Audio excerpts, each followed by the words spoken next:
أعوذ بالله من الشيطان الرجيم بسم الله الرحمن الرحيم الحمد لله رب العالمين الذي هدانا لهذا وما كنا لنهتدي لولا أن هدانا الله والصلاة والسلام على أشرف الأنبياء والمرسلين شفيع ذنوبنا وطبيب نفوسنا وحبيب قلوبنا أبي القاسم محمد وآله الطيبين الطاهرين وأصحابه المنتجبين ومن تبعهم بإحسان إلى قيام يوم الدين. بسم الله الرحمن الرحيم. رب اشرح لي صدري ويسر لي أمري واحلل عقدة من لساني يفقه قولي. أما بعد، السلام عليكم جميعا ورحمة الله وبركاته. بسم الله الرحمن الرحيم.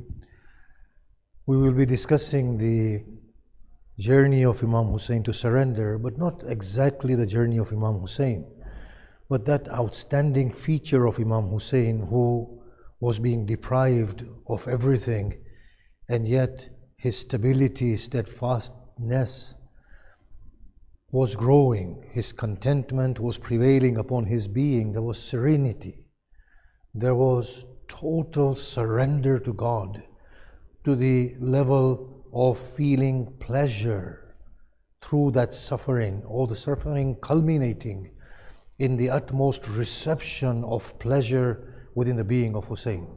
We find these descriptions that as he was giving his life, he was radiating, and that his lips were moving in the praise of Allah subhanahu wa ta'ala, declaring to God that I am pleased with you and I am surrendered to you. Now that is quite striking, that a person under so much pressure, pain, tribulation, how does he blossom through that? What was that Imam Hussein was experiencing? Now the verse often associated with that moment of Imam Hussein, although it was revealed on a different occasion, for different circumstances, but this is the verse that is often associated with the condition of Imam Hussein that we witness at hand when he is beneath the blade.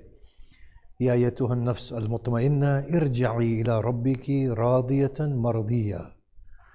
O contented soul, return to your Lord, being pleased with Him and pleasing to Him.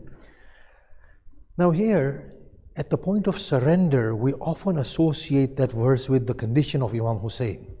So we ask ourselves, who is it that is surrendering? And what is being surrendered? And to whom is this surrender? And to what end is this surrender? What does it all mean? You see, the one thing we don't know about ourselves is who we are. That's the greatest question.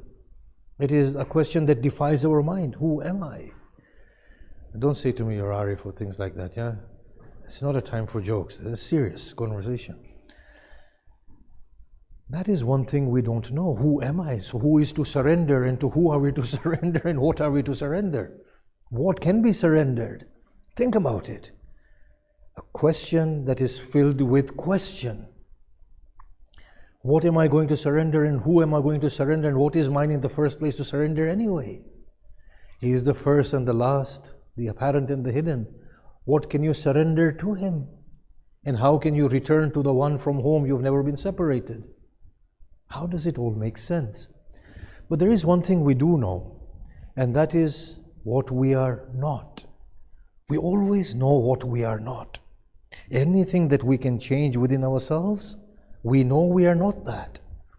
You see, even our limbs, if they are cut off, we will say, I still endeavor.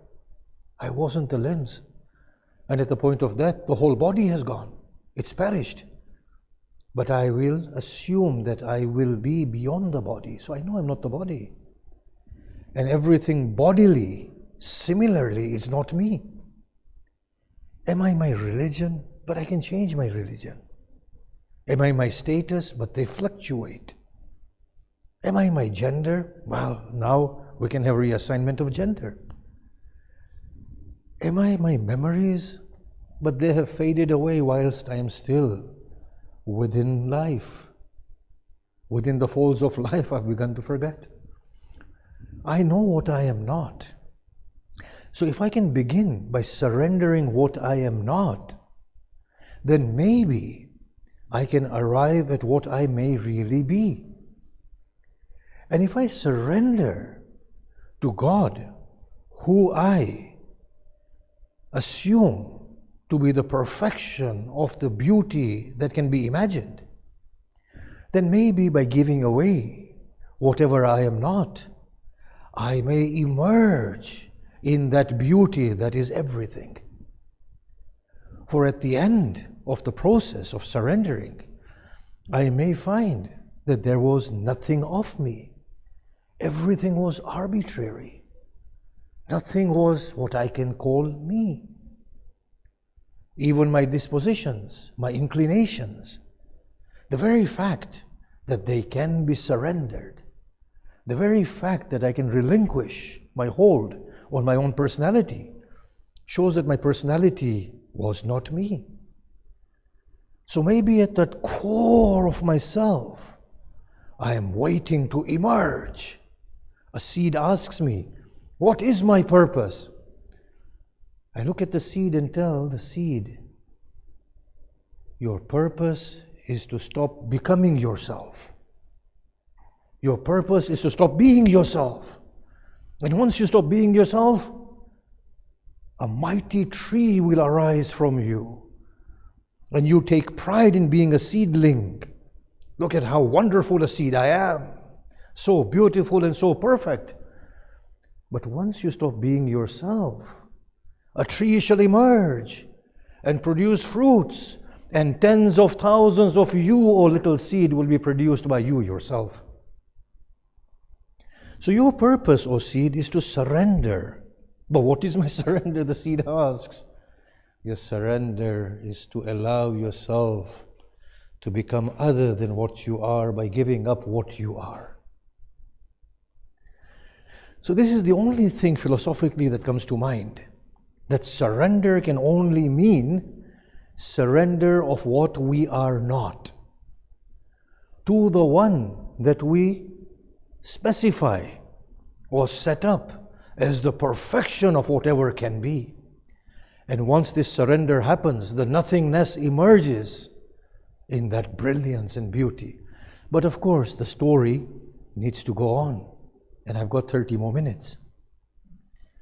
So the verse that we started off with, O contented soul, return to your Lord. Now look at the secrets embedded within this verse. Return. But was I ever separated from you, O my Lord?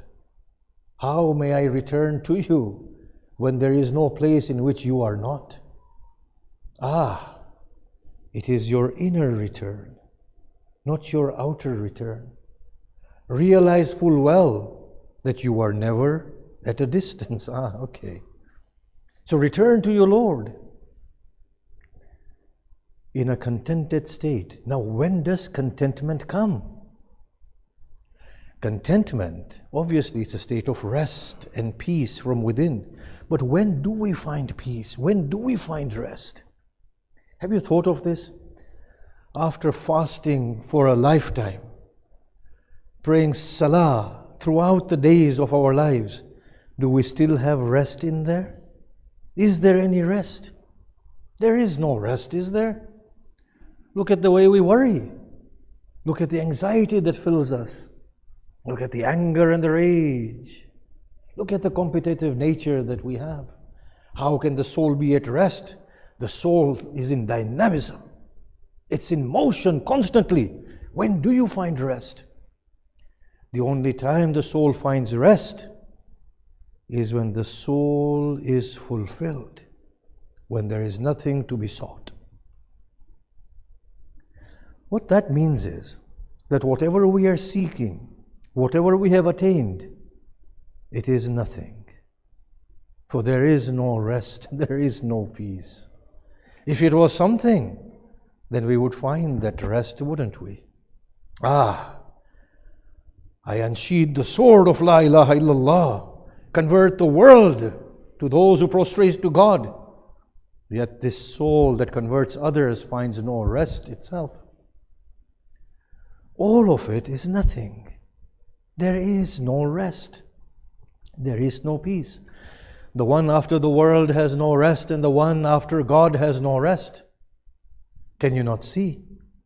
It is a false person endeavoring to find something. But how can one in a dreamy state find anything?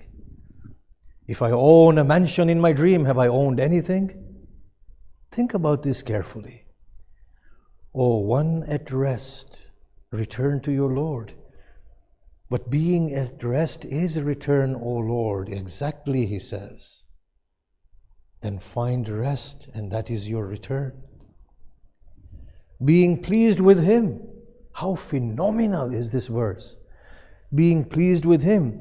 Until now, we have all thought we are creatures of God who are unworthy of anything, and God bestows upon us. And here the Lord cries out, being pleased with Him. You are the one who will be pleased with Him. Who am I to be pleased with you, O God?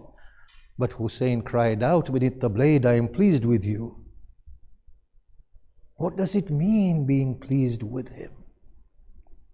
You see, the story is so deep and profound, that it just needs a seed to allow itself to be buried deep within the ground, and for its chest to be broken, for it to understand the journey. That journey is not from here to the Kaaba. The journey is not from here to the hereafter. No, it's a different journey. The journey is from here to here, nowhere else. You see, the tree is not something we will grow into. The tree needs emergence from within in this case. There is a truth buried deep within the chest. But for that, the chest needs to be broken. For that, the barrier needs to be removed. It needs to be effaced. Now the ulama will tell us, being pleased with your God means being pleased with His decree. True. Being pleased with your decree, but to what end? Why pleased with your decree, O God? Hussein says in his Dua Arafah so brilliantly, O Lord, bring me to a stage where I plead not with you to postpone your destiny that you have decreed. And O Lord, bring me to a level where I beg you not to hasten this decree that you have chosen to postpone.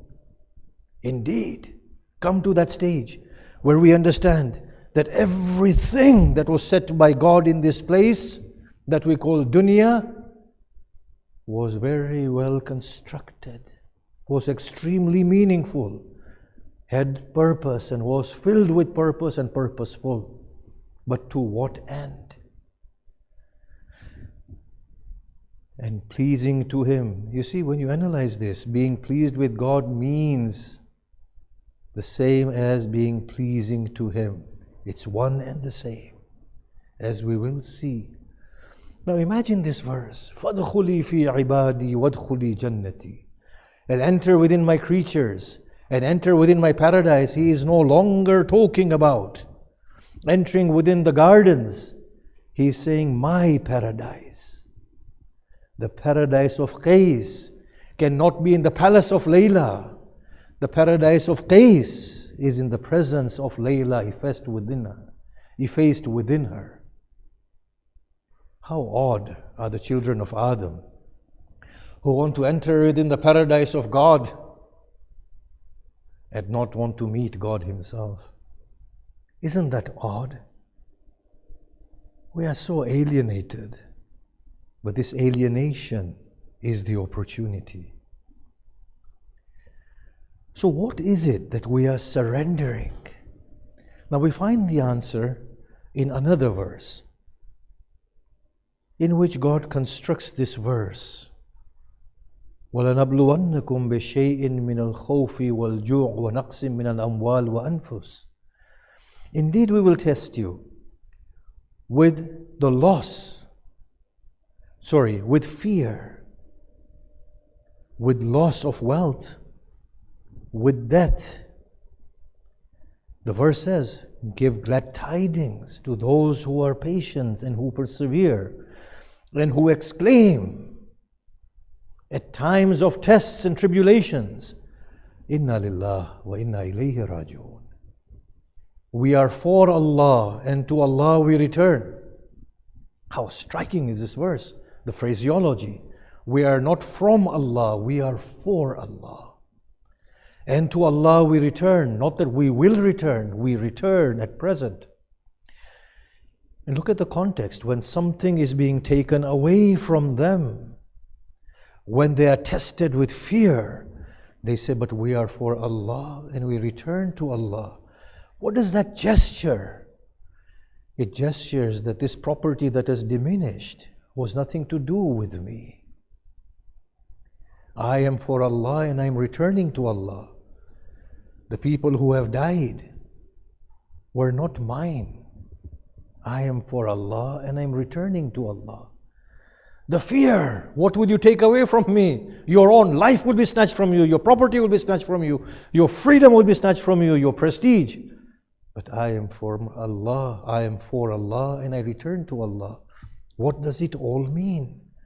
What it means is that that which has left me was never mine. And that which has left me has awoken me. That by getting rid of it, I am a step closer to my truth. By relinquishing my hold upon that which was false, I have awoken to my reality. It is a journey that I'm undertaking, step by step, a journey of return, a return to my truth, my true calling. I was never this body, and I was never anything to do with this body. Now, why is this body so important in the whole process of surrender? Think about this carefully. Imagine if we enter into a virtual reality, and it's so persuasive and immersive that we feel that we are the character within the virtual reality. You must have seen it on social media, that people punch each other, bang their heads against the wall, or they scream and shout. A person is made to think that they are walking a tightrope on top of a 100-story building, and they're scared. And we laugh at them watching that they are standing inside their living rooms. And there's a whole floor, and they're not going to fall. But in their minds, it's a frightful event, is it not? What can that person do? They can just remove the goggles, and you're back to where you were. But doesn't that defeat the purpose? Is fearless one who doesn't understand fear, or the fearless is the one who conquers fear? Who is the fearless one? Who is the brave one? A person high on LSDs and drugs and alcohol, and who stands in front of an army and say, come get me? Or a person who knows that those spears are sharp, they will cut through your flesh, and still stands and says, oh swords, come devour me.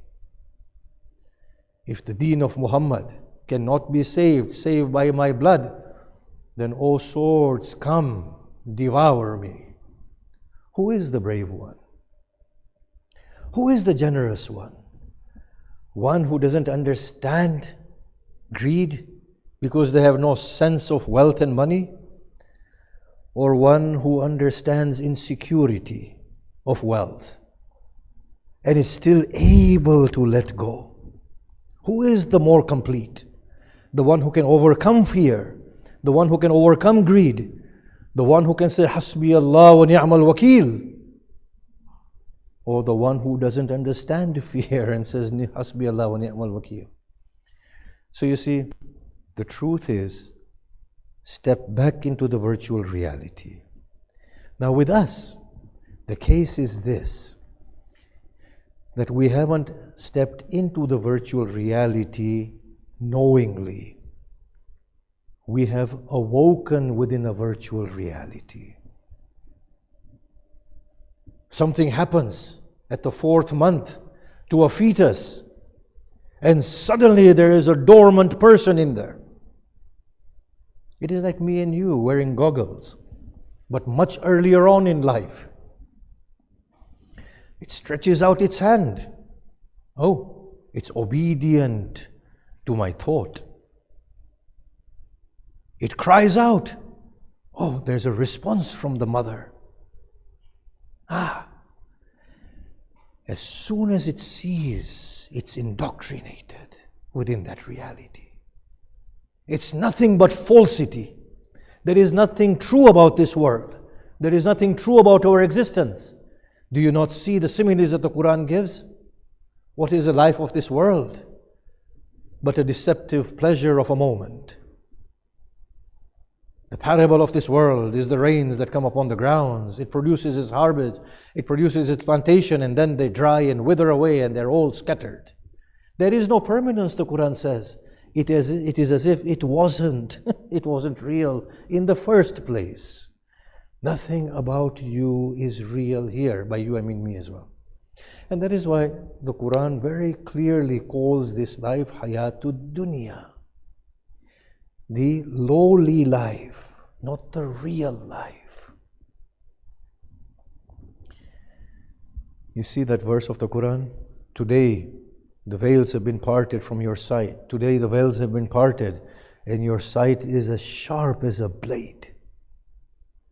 Do you not see the people lamenting on the day of Qiyamah? Now we see, now we hear. Send us back, and we will be righteous creatures. Or the report of Imam Ali, people are asleep. When they die, they awaken. This life is a life of falsity. But this life of falsity is such a phenomenal gift from God that as we remove the falsity, something magnificent begins to emerge. Now imagine, when we give up what is not us, and we arrive at that point, which is absolutely nothing but brilliant potential, and we make God as our direction, who is absolute completion at its pinnacle, then the only route is one of emergence in the image of the most beautiful one. Isn't it? I'll explain that over the next 2 days. That as we begin to lose ourselves, we begin to emerge. But this can only take place if there is a direction, and that direction is the most beautiful one, God Himself. So now, when we talk about surrender, what are we surrendering to God? The first thing is, we surrender to the decree of God, for it is meant to be the way it is, and we will talk about this further. In the beginning, there is hesitation, there is resistance, but then there comes a stage of wholesome acceptance. You see Ibrahim being flung within the pit prepared by Nimrod. Gabriel appears to him, although this might not be true, but the sentiment is accurate. He says, Abraham, ask your God to extinguish the fire. He says, no. Ask me to help you. No, it is between me and my God. He said, will you not ask Him therefore to save you? If He wishes, He can burn me to ashes. If He wishes, He can turn the fire into a garden. I stand surrendered to Him and His decree. That stage is a lofty stage, surrendering to the decree of God. But there is something far more subtle that needs to take place before we surrender to the decree of God as did Hussein and Abraham, we need to surrender our falsity to Him. We are not everything that we have imagined ourselves to be. So let us examine who we think we are. We think we are these bodies, don't we? And what comes with this false identity? 3 or 4 things come with it, and they're all good if we use them positively. Pride comes with it. I am. That pride comes through the falsity of being. Then comes what? Arrogance. I am better than he is. Even if we don't say it, we feel it. You know, when we Maulanas give lectures one after another, there's often a competition, a subtle competition. You know you want to be the last one so you can beat them all. Or you want to be the first one to just say to everybody else, there's no challenge. Federer has been here, just concede. Honestly, examine deep within. This exists in all of us. There is arrogance, even if we don't say it. There is competition. And there is fear and anxiety. How do they all come about? They are all born through the false identity, through false body orientation. And the poor soul has awoken in this false reality. So it's fooled and beguiled. And as it is fooled, it's alienated from its truth. And there is a call, return to me. But how should I return to you? I am me. Of course you can't return to me. You have to give yourself up. Give the falsities up, and then you will return to me. And as soon as you give your falsities up, you have already returned. For there was no separation in the first instance. So there's a subtle notion of surrender. And that is the surrender of what I feel I am. My biases, my prejudices, everything that makes me me and gives me a sense of I am and my identity. That is the greatest falsity. There is no superiority for a Muslim over a non-Muslim. And Jibreel has no superiority over Iblis. None of them have any superiority. Do you know why? Because Iblis is as much a creation of my Lord as is Gabriel. Do you know that?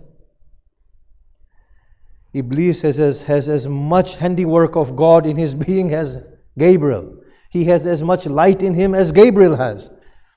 Now this is odd to understand, isn't it? It's so odd to understand, isn't it? But doesn't Allah say He is the light of the heavens and the earth? Does He not say that? Allah nurus samawati wal ard. If He is the light of the heavens and the earth, then the most despicable Iblis is no less light than any of the proximate angels of God. Can you see this?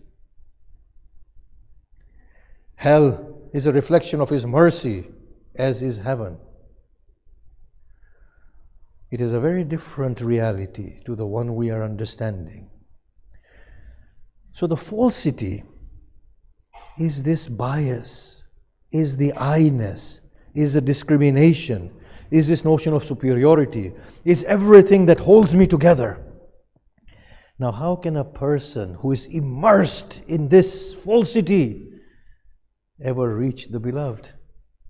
Everything I do is to retain myself, isn't it? Think about it. I say to God, God, spare me from hell.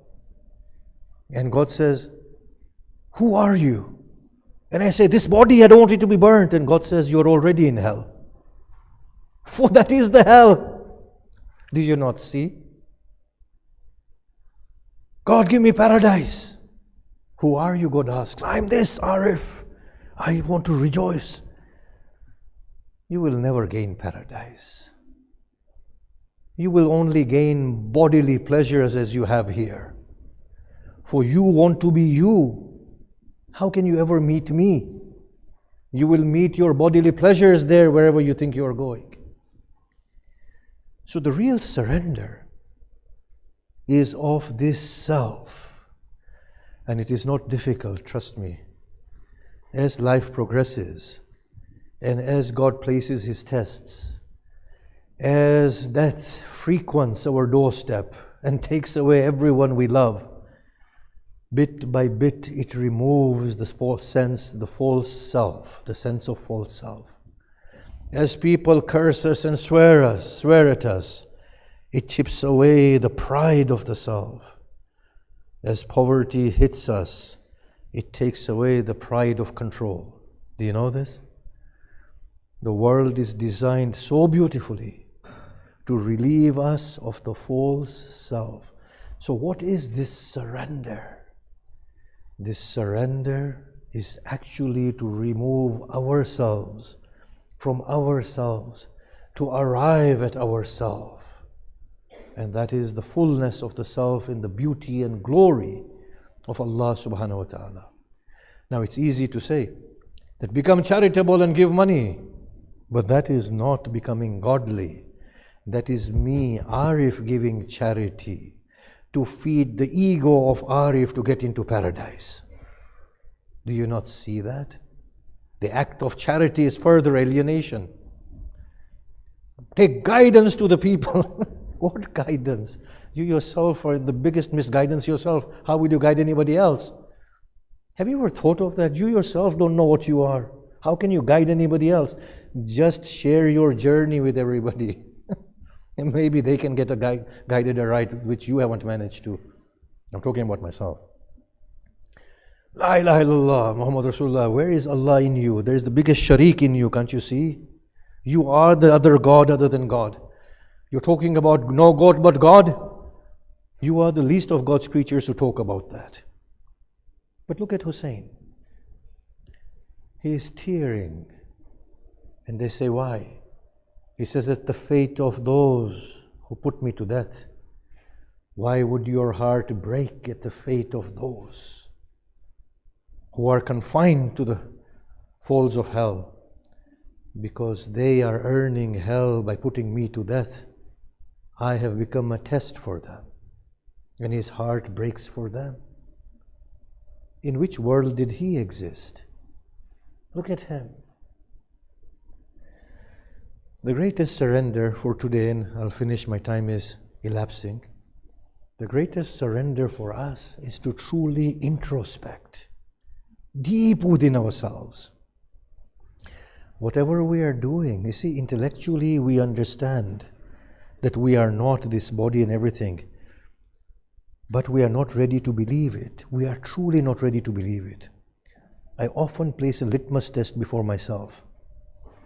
I say Allah is my sustainer, and Allah is the one who gives me life and will take my life, and no soul shall die save with the consent of God. True? Allah gives wealth and poverty. True? It's in the Quran. If that is the case, then why am I so hesitant to give in the way of God?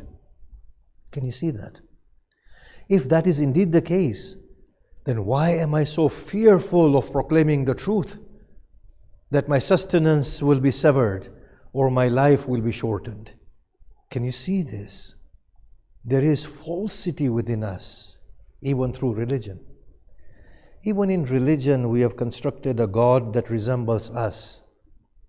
That falsity is so persuasive and pervasive and so enduring that even in paradise, mushrikeen will be entering there. There will be shirk in paradise because I will be going into paradise. That's the problem. Everything about us is false. Nothing is true about us. Now the first thing, I often challenge myself, is that can you rid your heart of your discriminations? If the answer is no, then that needs to be surrendered. And why are you unable to overcome your discriminations? Because I am I. There you go. The idol lurks in there. That needs to be surrendered. So, I was in Karbala, and you know how we people are living here in the West. This was in the time of Saddam. And truly that was an eye-opener for me, that event. So we felt sorry for the people who were living rough between the haram of Imam Hussain and Hazrat Abbas salamullah alayhima, sitting on the roads, sleeping on the roads. So I went there. Now obviously, in Arif's self, he's doing a noble deed for the sake of Allah at the shrine of Hussein ibn Ali. For Arif, it was a noble deed with sincerity. You see, the noble deeds always come with sincerity, and there's nothing but deception. So I went and sat there and I took some food, and they smiled. And they brought out food as well, very simple food. And we ate, and I was feeling good, you know, that I can sleep on the floor and I can eat. And only for me to find out they were bankers. They were multi-millionaires. And they were sitting there, humbling themselves in the honor of Hussein ibn Ali. Can you see that? And there I was. These are unfortunate people, lovers of Hussein. I will serve them. I will sit on the floor. I will eat crumbs of bread with them. I've humbled myself. What falsity is this? Anyway, that was an awakening from me, that look, you're filled with pride. You're the last one to be here at the feet of such a great master.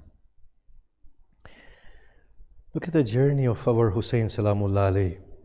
It is truly an amazing journey. You see him as a different person a few years prior to Karbala. You can see him as a very passionate person, standing for the truth, opposing evil. His khutbah in Mina, the way he speaks. You see him at Jabalur Rahma. You see a different person. A person who is giving away himself. A person who is emerging within that beauty. At that point, he calls out to Allah subhanahu wa ta'ala. He says, "Oh Allah, when were you at a distance that I need to come close to you? It was I who has remained at a distance from you. You have always been nigh. Oh Allah, when were you hidden that you needed to be seen? Blind are the eyes that do not see you watching over them." He is a different person here. You see him in Karbala, crying at one point, lamenting.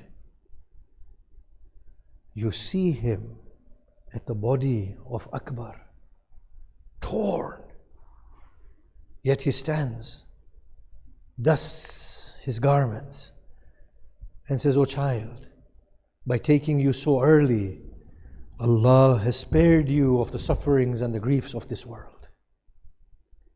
You see a person overcoming everything that held him together, everything that put him at a distance, even if it is the distance in the slightest.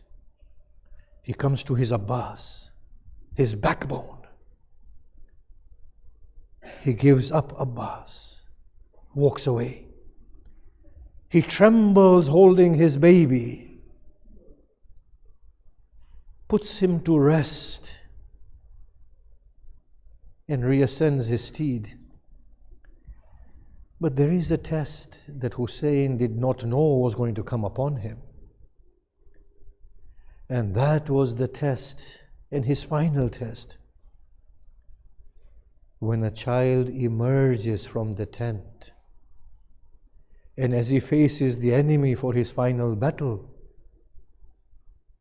with trembling legs she walks behind him and pulls at his garments and says, "Oh Father, look at me. I die of thirst. For her sake, Hussein goes to the Euphrates or Alqama time and again to bring back water. But this was the final moment, the fear of what will happen to those that he leaves behind after he has gone. And that was the reason why he did not surrender to that. But finally, as he is struck upon his blessed head and he arrives upon the dust, he gives up every single thing. And there's a cry, await not, behead him. When they approach next close to him, as they say, when we circled in on him, we saw such serenity and radiance emanate from him. We saw his lips moving in the praise of Allah as he called out, "O you who are near, O you who respond. Indeed, I am pleased with your decree and surrendered to your command."